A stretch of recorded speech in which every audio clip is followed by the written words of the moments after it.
back today, and our first match is between the AJ Dimond Aftermath and the Valley Pathways. After that game, we have a match between Colony Knights and the Valley Pathways, so they get a little double header action today. And this is the last week of double games, and next week will be our final week of the regular season. I want to thank our sponsor, Mob Crush, the Yukon Gaming Club, and the Yukon School of Engineering for making this all possible. Now, to get into this game, my name is Nick Vaudable Ambrozic, and for this series, I am joined by Corey Digital Bacon Dyer. And how are you doing, Bacon? Yeah, doing good today. You know, coming on over. It's a bit late. It's currently just coming up to midnight here over in the UK. But of course, getting to see some of that cool Alaskan action. And well, Nick, I'm just going to say it already, buddy. These teams are not waiting around. They're already hopping onto the pitch, aren't they? Oh, yeah. They're hot and raring and ready for the first game of this best of 5 to get underway. And just like that, Icy, not really living up to his name, being hot off the press, getting the first goal. Yep, straight off that. Icy. I told you, the lads are cool up there in Alaska, and Icy knows how to get it started. And what a quick way to do that as well. I guess all 3 members of the Valley Pathways weren't quite ready for that one, weren't warmed up for this first game. Usually the first game being that feeler for a lot of these teams, but Icy taking the charge. Noah's going to try and lead that towards the other end, but a great touch, almost a follow-up as well by Marshall. I think that's Dragon Knight, how you say that one. Supporting his efforts. And Icy with another touch, straight past the defender, and now 2 to his name. Yeah, so what we're already seeing here between the lads of DHS Aftermath is just the link-ups between them, Vaudable. You can see it already, can't you? The passing plays from these lads, just really strong coming into this first game. As you mentioned, already 2 goals in the first 30 seconds of this one. Waiting to see what the Valley Pathways can do to overcome the odds and maybe get it towards a closer scoreline. Marshall off the corner does give Noah an opportunity, but he gives up too much space to Icy, and it feels like the defense was a bit frozen in their tracks. Yeah, just not being able to get it started, just stuck in the snow there. But Icy, he knows how to deal with it. He's got those, winter-ready wheels. It's only November, but he can deal with these cool temperatures and dish out some punishment. First minute into the game, and there is no mercy from Icy and crew. Yeah, no sign of stopping now. Really, if you're the Valley Pathways, you're just hoping to get a good booming clear towards the other end. As Dragon Knight takes control, passes that off to Marshall, and a great follow-through on that play. A stylish follow-through. Watch this. So that was great from Dragon to pop it into the air, but look at Marshall. Oh. I think he'd be giving a couple of freestylers a run for their money, right? Yeah, he's about to upload his highlight reel of this match onto YouTube after this one is done. But still plenty of game to be played by both these teams. I'm really hoping another great goal scored by the Dimond Aftermath, but I'm really hoping the Valley Pathways get a little bit more confidence off of those kickoffs, maybe get some control, but it seems like they're just being outclassed by their opponents.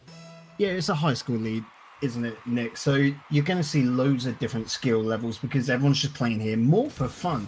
Of course, you get some gamers who are a little bit more, let's say, hardcore than others. That's hours on the game than everyone else. So you can definitely see that showing here.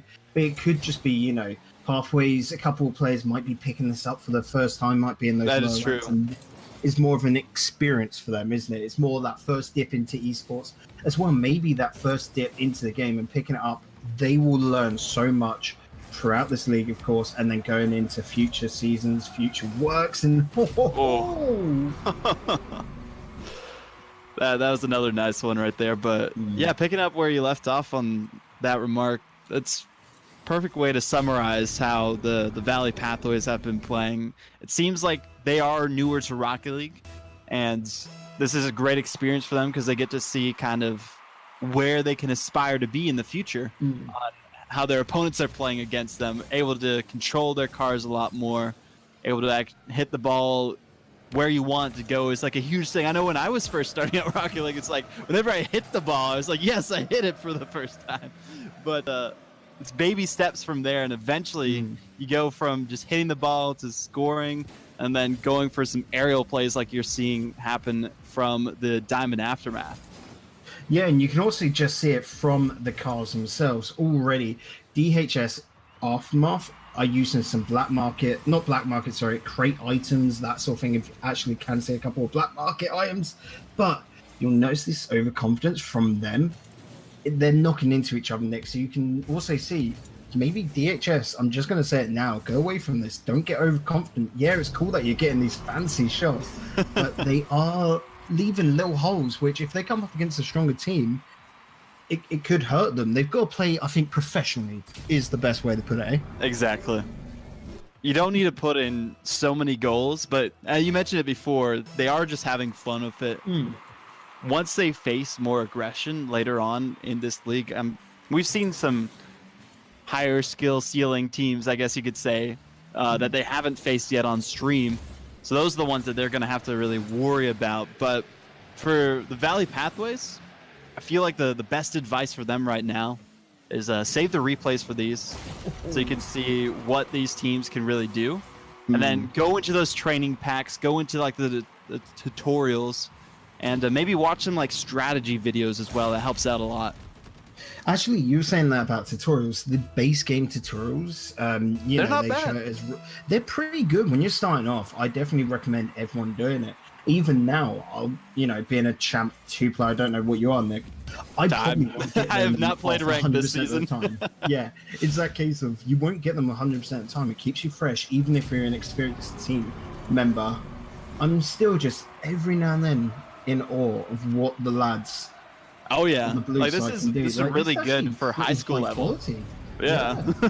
This is what you see more of that college university level of Rocket League. So it's just that problem if you got one of the strongest teams in the league going up against one of the weaker teams, more the newcomer, I want to say, one of the more, green teams in this league. And that's absolutely fine. A league play is full of different varieties of players, different variety cars. I will say that to Valley Pathway. Thank God they're not using the standard Octane, because I'm a little bit sick of seeing it, but I love that they're bringing their own style to the pitch. It's commendable. Yeah, it's great to see the cars that people start out with. I'm not entirely sure which one I started out with specifically, but I knew it wasn't the Octane. I think Takumi was like my favorite when I was first picking up this game. That's a good car. Yeah. But scoreline, just to say it, it is 10-0. A little update from the production center. Icy is Diamond 1, or she, and Marshall is Champ 3. So a big difference in the skill level of these teammates, as you can kind of tell by the goals they would score, especially Marshall with just crazy angles and everything. Yeah, and you can definitely see in this game, Icy has been lining up Marshall for all of these. The team are actually a team, and that's another big part where they're looking for those passes for each other. They're not too worried about defense, and I mean, you can't really comment on that in this game, but you can see the unity and the sort of talking they've got going between them. It's great to see from this blue DHS side, because they've been putting in a fantastic performance so far. You can, if you're one of those, I would say, more troller persons in chat, you've got a little bit of mean streak about you. You might say they're not going up against a tough opponent, but the caliber of shots, that we've seen today, the little fancy plays, you cannot diss that. That's very true, and it looked like Supermarket Flowers just kind of gave up there for a second. Conserving their energy. That's what exactly. The game's already over at this point, so they might as well just wait. Yeah. But 10 seconds on the clock. There might be a chance if they get a good clear. We haven't really seen them have many chances for those clears, and it's a big thing to note how well this Diamond Aftermath team has been doing in keeping that possession away from their opponents. Because even if they're complete newcomers, being able to just dodge and duck around them and hold on to that ball as much as they have been, it's still a great feat, even though they did get such a big score over their opponents. Yeah, and look at that from Pathways. Straight there, I'm only going to point out Noah getting 125 points from one save means that he was doing a lot of little touches here and there. Like, just comparing that to the bottom end from Dragon Knight, you can definitely see they were getting little touches. They were trying their hardest to get downfield, but it's just a case of they're lacking the free fundamentals, which is just something you pick up with experience. It's the mechanics, it's your mentality, and of course, it's your speed. Mentality is pretty good. They were trying to break out there, continuously trying until about the last 30 seconds, admittedly, but at that point, who blames them? But as they play the game more, they'll get better, and it's just, keep playing, keep building it up. Practice makes perfect. Exactly, and that's what we want to see from these teams. They get a little taste of some Rocket League action playing in a league format. You get to experience the week-to-week grind, I guess you could say. And then it's all about the practice in between as well. That's it. So going into game number 2, game number 1 going to DHS Aftermath. And well, it's a best of 5, Nick. Are we thinking this is going to be the 3-0 sweep, which... we might have lost a player for a moment, but they are giving them a chance to shot. The teammate did join. It looked like he was having some connection issues, so I think good sportsmanship there. From great sportsmanship from them. Marshall saving goal near enough, making sure that there's nothing lost here. They're going to finally get the goal now, but of course, great starting sportsmanship where they're like, you know what, there's no point just getting a new server up. We're just going to allow this to sit, get them in, get comfortable, and then we'll play fair. Great stuff from these lads. Yeah, the Dragon Knight, who was kind of silent in the last one, getting that first goal. So they're letting their teammate, who hasn't had too much action on the pitch, get a little more playtime and spotlight in this second game. So I'm wondering what kind of plays they're going to pull out. What's up? I'm looking on the pitch now, and Dragon Knight, I think these two lads, throughout the rest of this game, the best course for Aftermath would be to try and train up Dragon Knight. Use this game to near enough get him into plays, try and pass off of him. Icy, Marshall, we know you're fantastic players, but we want to see Dragon Knight get a bit more involved, don't we? Yeah, it's all about that coordination, especially when they play the higher skilled teams. Because if you have a Champ 3 and a Diamond 1 that can work together, but whenever that Champ 3 is taken out of the equation, that Diamond 1 still has to perform. And whatever rank that Dragon Knight is, he's still going to have to be able to play to the same level as his teammates. And that's what we see happen in like the professional leagues with Dignitas, where all 3 of those players just do everything, and it works out so well for them.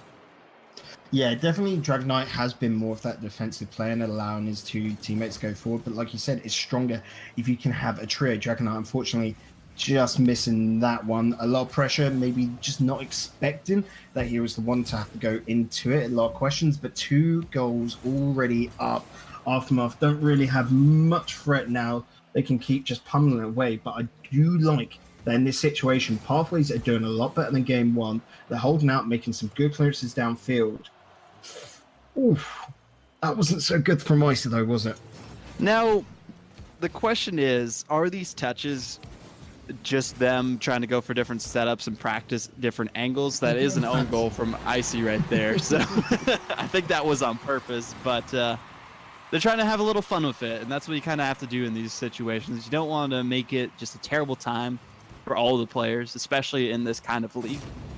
So it's good to see that they're taking that into consideration, making it so there's more opportunities for the Valley Pathways to get possession of the ball and maybe put some points on their scoreboard for a moment. We'll say though as well, Valley Pathways, their kickoffs are pretty good. You notice that from that one there especially. They do get a lot of favor. They've just got to finish it off, essentially, find a way to chase it upfield. They've just got to learn their sort of positioning and rotations into their attacks, don't they?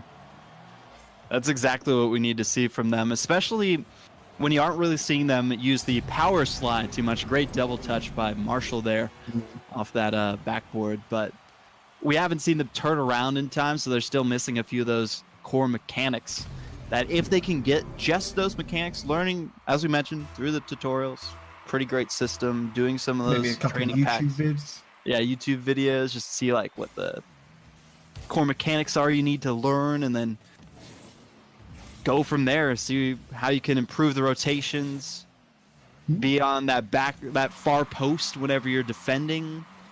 Some of the crucial rules of Rocket League that some people might not pick up right away, as Marshall puts another one in. And this, I love it from Marshall. He is just spinning all around. He's having fun. He's a ballerina. That's what he is. He thinks he's doing a bit of a dance lesson out here, don't he? Just pirouetting in the air and everything. Beautiful. 10 out of 10. Just need to start scoring all their goals. Okay, this one was like an 8. You can do better than that one. Take off marks for the execution and everything. Oh, he missed that one, so that's a 0. Not really the greatest angle, but, you know, getting the goals and getting the job done. That was actually a good nice challenge there, though. Pop. Yeah, that was good from Marshall. Like, again, it can feel really easy to get disheartened here if your pathways. They've got to go away knowing that, like, they're going up against a Champ 3. What's the percentage of those players?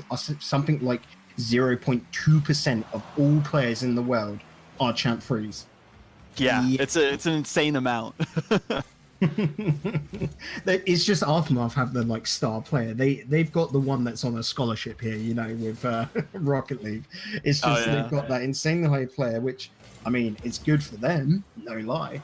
But unfortunately, Pathways just is another stepping stone, another path on the Aftermath journey here. Yeah, and it feels terrible to kind of harp on Pathways, but, you know, this is what happens when you get into these kind of leagues. You got to put the work in, but if you're also just picking up Rocket League for the first time, there's a lot to learn, and it's a pretty high learning curve, I would say. It took a lot of people time to even learn how to do all the aerial maneuvers that they can do now, because looking back at like season 1 of RLCS compared to most recent one, it's insane to think how much it's progressed and everything. Oh, Aftermath are better than season 1 yeah. of RLCS. Exactly. Like, take that. They're better than what pros were at the start. And like you're saying, joining the league, you'll actually learn so much faster than if you were just trying to crack out in ranked, essentially.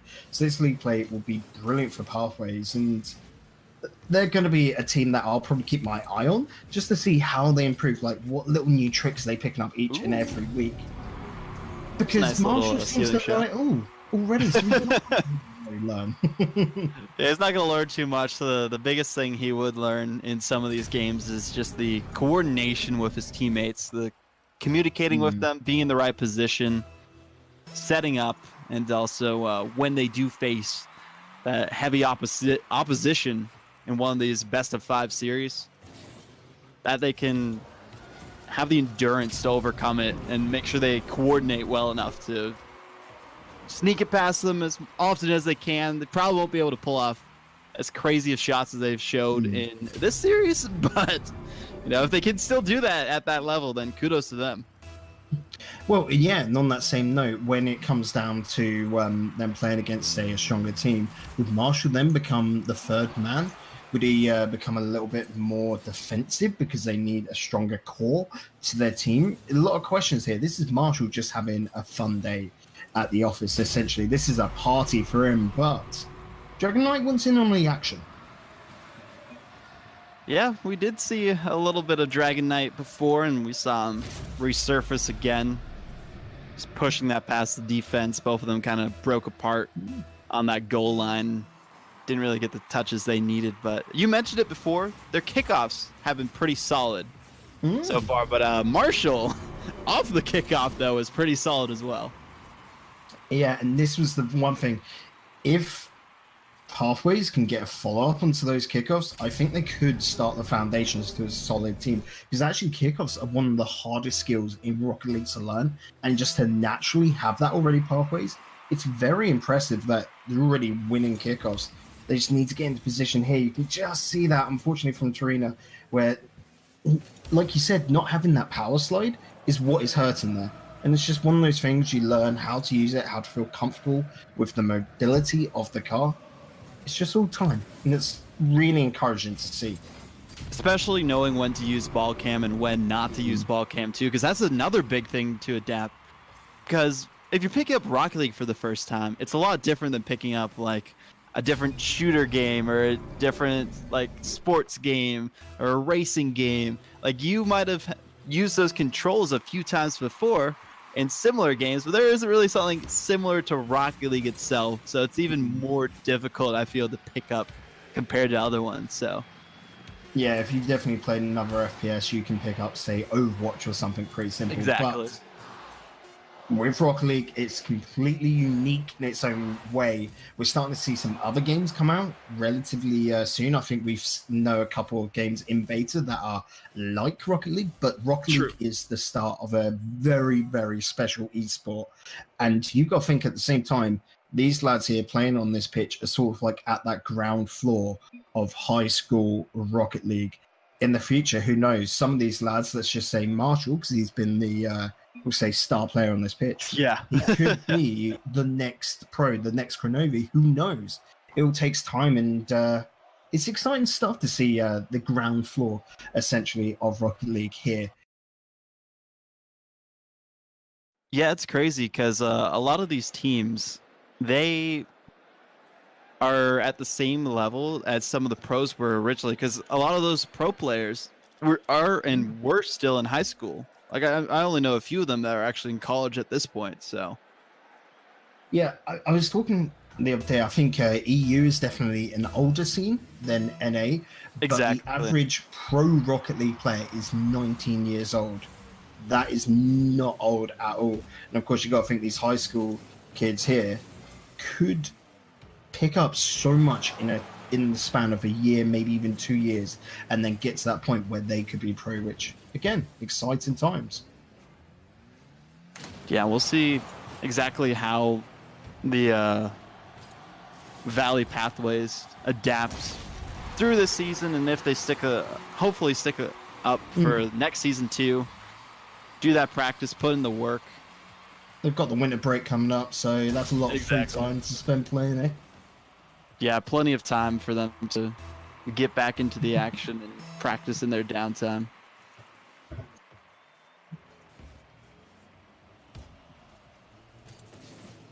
As Marshall, he's still, doing his thing, just having fun with it.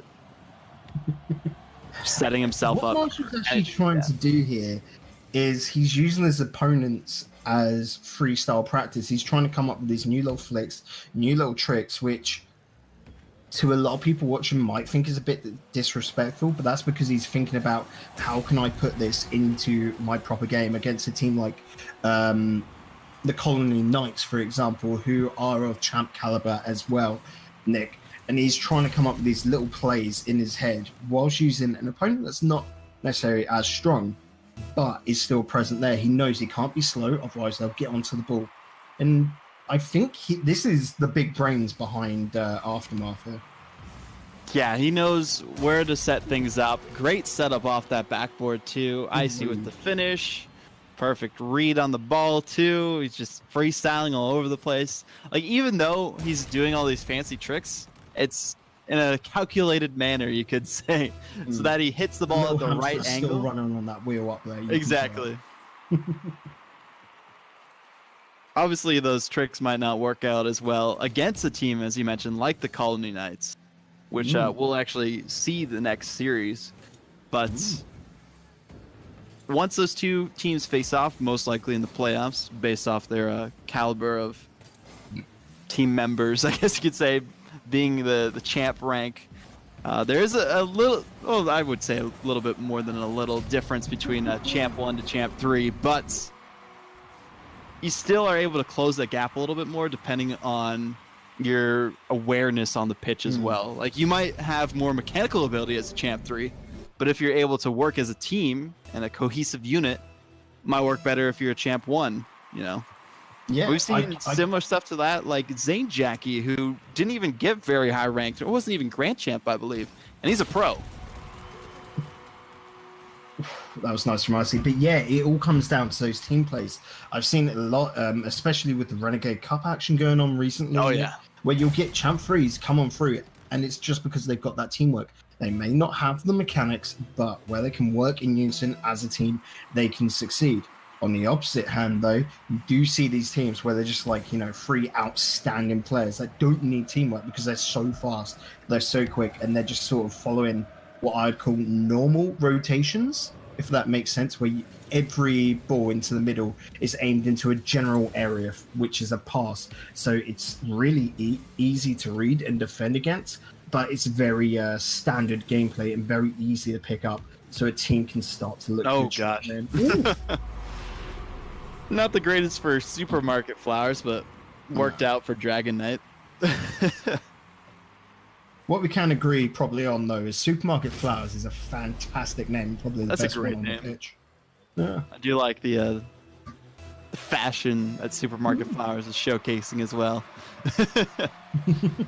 Well, that's it. We've got the Roadhog coming out from Supermarket Flowers, the Backfire coming out from Tarina, and then J. Clay Lucky is using the Breakout. All three very non-standard, very non-meta cars. Maybe the closest there being J. Clay, who's using the Breakout, which is used by, I think, 1 or 2 pros, and it's near enough in their pool of cars, you know, if they're not in on the day. But I just love that we get to see these guys on the pitch playing these very unusual cars and get to see their style. And I will say, they do have style. I'm loving Terrina's car there with the red and green. And we're still 6-0 in this game, third one. There isn't really too much you can say about the scoreline between these two. We've pretty much said all there is. Marshall just putting on the clinic, I guess you could say. Highlight reels, just trying to make a montage for himself at this moment. He wants to go on YouTube so bad, and he doesn't care about the feelings of others, does he? Really? It's exactly. Show today. But we do have a sub in for Supermarket Flowers, which is Noah. Might be able to get some more experience himself. Oof. Still seems to be one of the more inexperienced players, but it's good to see them getting all their players on the pitch to have that experience, know what it's like to face up against one of a high caliber team. So it's all about like what to aspire for, where to set your goals, and then setting little milestones to accomplish along the way. So getting better at rotations, getting power sliding down, knowing when to use boost and when not to use boost. Getting better at those saves as well. I'm going to pick you up on the point there. So you say rotations. Now, maybe some of the people watching in don't know what a rotation is because, you know, this is their first time watching Rocket League as an esport. What do you mean by a rotation? So basically, there's like 3 members on the pitch. Instead of sending all 3 members at the ball, which we kind of see happen a lot of times with all 3 members of the Valley Pathways, send the first one up, then the second one to support him, the third one goes back while the others rotate back towards their side or midfield. That you always have this rotating pattern of not just every single player on the ball, you always have someone on defense ready to prepare for a big bit like clear. A triangle, you could a bit like a triangle. Rotates around, yeah. So that's what we're talking about when we mention those rotations. So you always have someone in position for whatever happens. You can get to the ball for a setup if the point man or the first man in the rotation goes for something and hits it off the back wall. So the second one can go up and finish that play. Or even if the second one doesn't get it, the third one who's rotating forward can put that into the net as well. So it's things like that. Again, these kickoffs coming out from the side of Pathways are putting on a little bit of threat. Marshall can just send it the whole way downfield, though. Fortunately, Dragonfly, Icy putting it into the middle on that linger. Unfortunate stuff there. But, again, these kickoffs, I strongly believe that for Pathways, have a little look at that and then see what their opponents are doing on the follow-up to the kickoffs and try and build from there. You know, start off strong in their games. I think that's a really, really positive vibe for them to go away with. So one strategy we have seen happen with some of the beginner teams, I guess you could say, to put it lightly, they usually start out by having one member just stay in net And then that guy is like the designated goalie to make sure these goals don't keep going past them, which does help them improve their defense a little bit.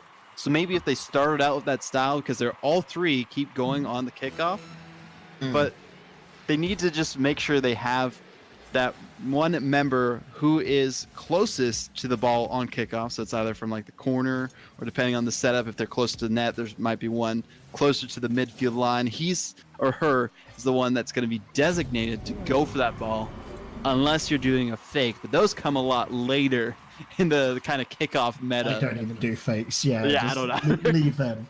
For me, I think they're a waste of time personally, but it's all about preference there when it comes down to strategy, ain't it? But definitely, closest person to the ball, go for it. Second closest, follow up in case you get something like this here in the center, where it's just lingering about, begging to be hit. And then whoever's the furthest away, sit in there, cover it, make sure your defense is solid. And then after that, you could go on that rotation again like you were before. Whoever went first, they could rotate back. Whoever was in net, they can hit it forward and follow it. You saw a little bit of an off triangle there. I mean, Icy being downfield. He was trying to get the pass back. He was trying to get a bit of a fancy play. But you could see it, the first hit and then the follow through. It's all about that rotation. So making sure that you're passing. Think of it just like football. You've got to have those wingers there to pass it into a striker. And then, of course, you've got a midfielder sitting behind. It's all about triangles. It's all about maths. And today, unfortunately, it was all about DHS Aftermath as they go for a 3-0 convincing sweep. But things can be taken away for Pathways, and I think they will become so much stronger from this series. As you mentioned, big win by the Dimond Aftermath, but the Valley Pathways, just review the footage, practice up in the meantime from now to next week. Get ready for those playoffs, which will happen quite soon. And maybe you'll be able to make a run at it depending on how much you grind it out and put the work in, because that's what it comes down to, putting those hours in and making sure you don't give up on improving, because there's always different little steps you can do for that. But thank you guys for tuning in to week 7 of the season with the Dimond Aftermath taking the win. You can follow us at official EGF on Twitter and Twitch for updates and announcements. And this season wouldn't be possible without the support from our sponsor, Mob Crush, the Yukon Gaming Club, and the Yukon School of Engineering for making this season possible. I am Nick Vaudible Ambrozic, and you can find me at Vaudible, Vodible, on all the social medias.